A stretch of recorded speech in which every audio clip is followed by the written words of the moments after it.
Welcome back to the Eric Krown Crypto channel, wishing you a happy, healthy start to this nice Tuesday morning over here, of which a few big things to be aware of on the higher term timeframes. We got in the pullback down to 19,700 as well, so I wanted to follow up on that on the short term timeframes.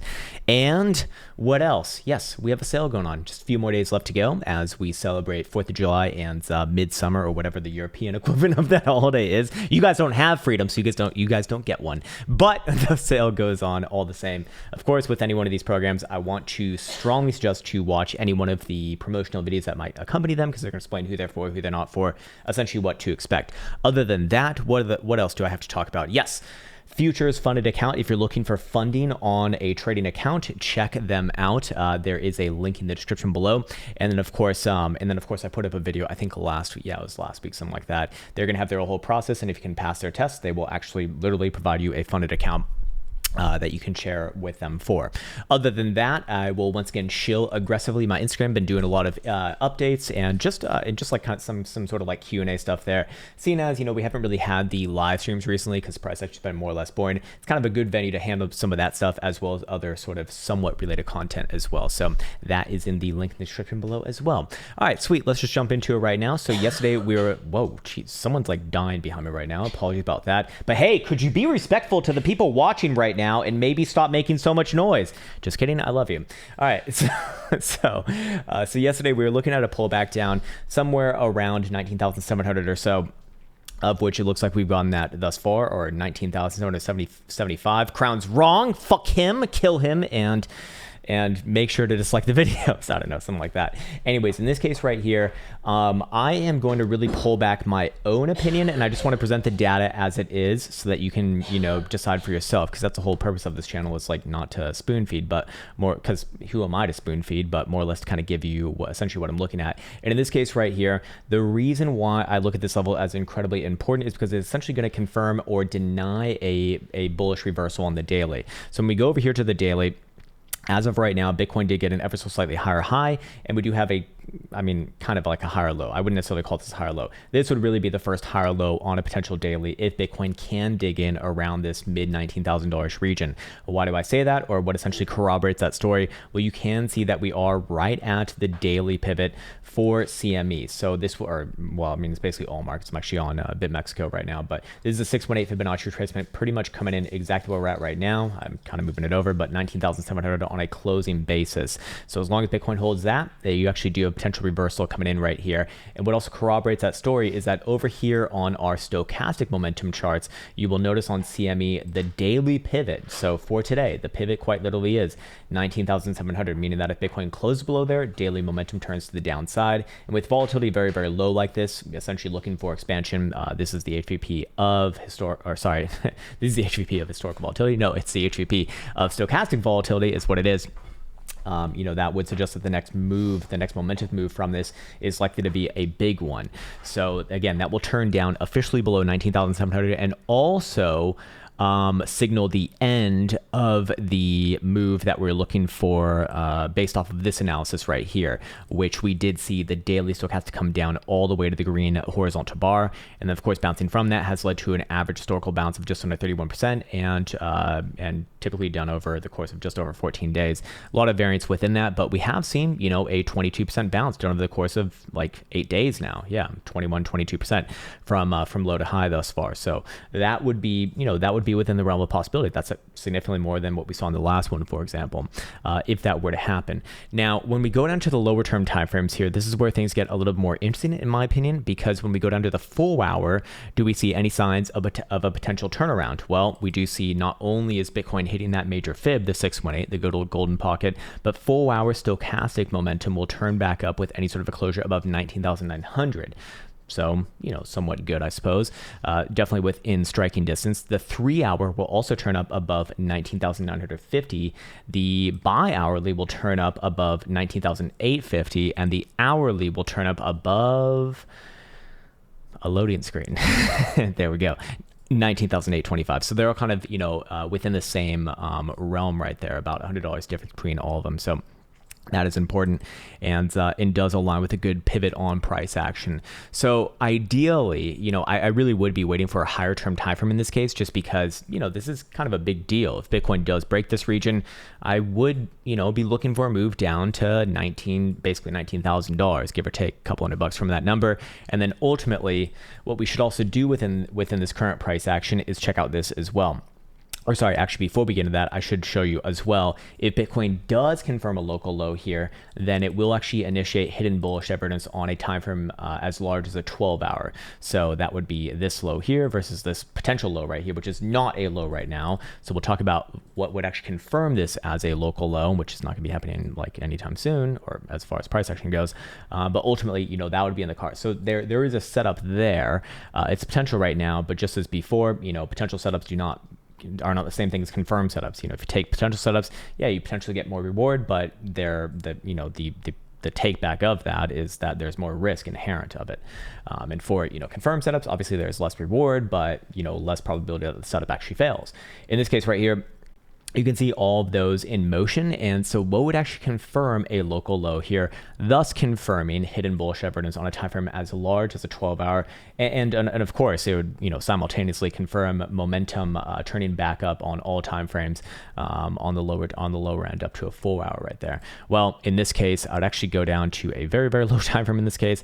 And I'd say any sort of what's the lowest time frame that we could reasonably use in this case?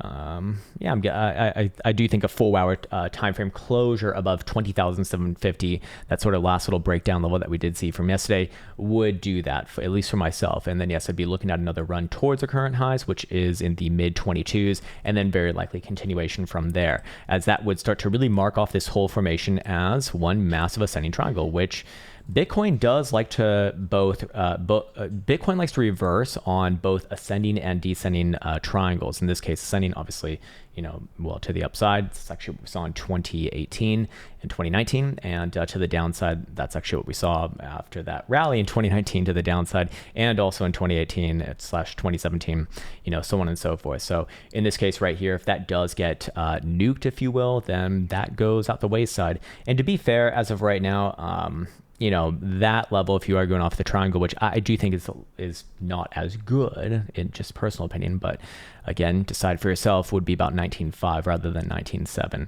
I trust fibs a little bit more than that, but hey, again, personal opinion within this case.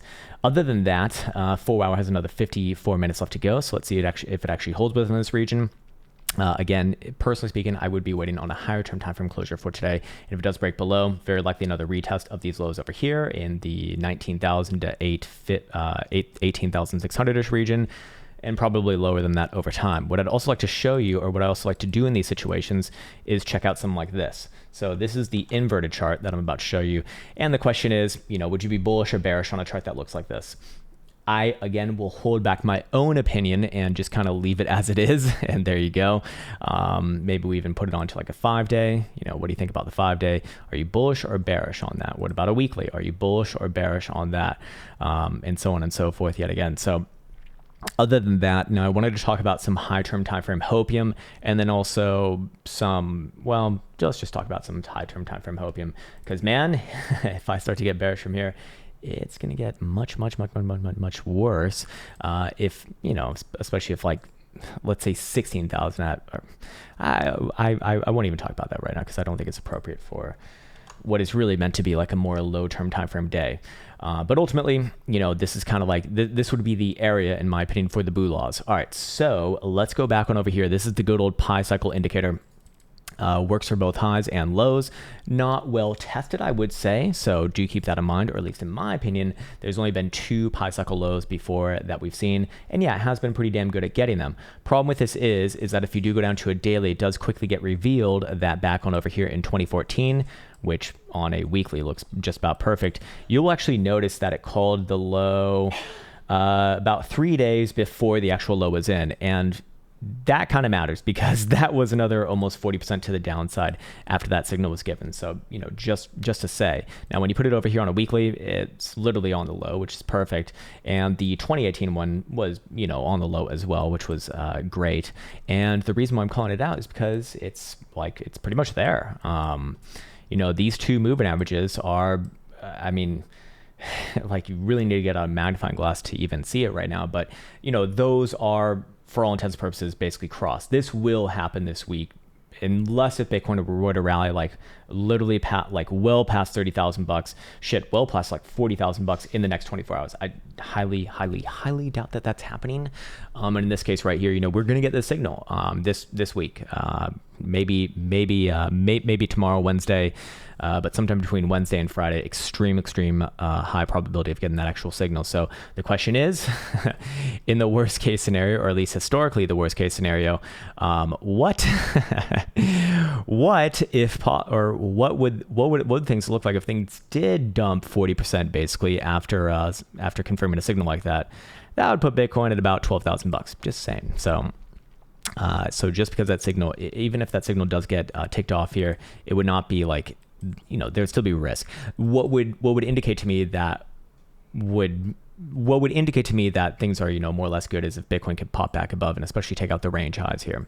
Other than that, I also want to present this here too. This is a little bit of new information. I'll go into more detail probably over the weekend with this. Shout out to Mr. Gritters in the Discord. He actually sent this to me. I should have done this myself, but I've actually completely forgotten about this indicator for a while now. This is the hash ribbons indicator. And basically what we're looking at here is, how do I explain this? It's a fundamentally based indicator, one of the few fundamental indicators that I think has like a decent amount of history that has been well tested. And what are we looking at? Well, we're looking at the capitulation phase on the indicator versus the buy phase. So what I've done is I've measured from the capitulation phase to the buy phase and how long on average that takes. And then I've also just marked off the general buy areas on this indicator as well. And historically speaking, you know, it's been pretty fucking good. Has it been perfect? No indicator in my opinion has, but this one's been more or less pretty fucking good. So yes, this, the reason why I'm bringing this up right now is because I did my own analysis on how many days that this actually does take to go from, of course, capitulation to buy signal on average. Gritters actually did it as well. I actually came to completely different or a bit of a different analysis on this one. But if we take just the most recent iterations over the past couple of years, then on average, and this is what he actually got, was about 43 and a half days on average from the capitulation signal to the next buy signal. Now, when I go all the way back throughout the full history of Bitcoin, that gets expanded quite a bit to 56 days. So in this case, we've already seen about, this started when? This started basically like early June. So we've certainly seen like at least 30 days. But if we were to kind of extrapolate that and just put on the average here of about 44 days on the higher end, then that would put us at around basically late July. So 22nd of July. So that would be both the hash ribbons indicator printing a buy signal plus, of course, the pi cycle indicator also, likely signaling its own version of a low as well. Could that be a great signal? Hopefully at least for a bounce. That would be quite nice. And then of course, if we do take the upper end of the all-time 56 days, that would obviously put us out until probably early August, I'm guessing.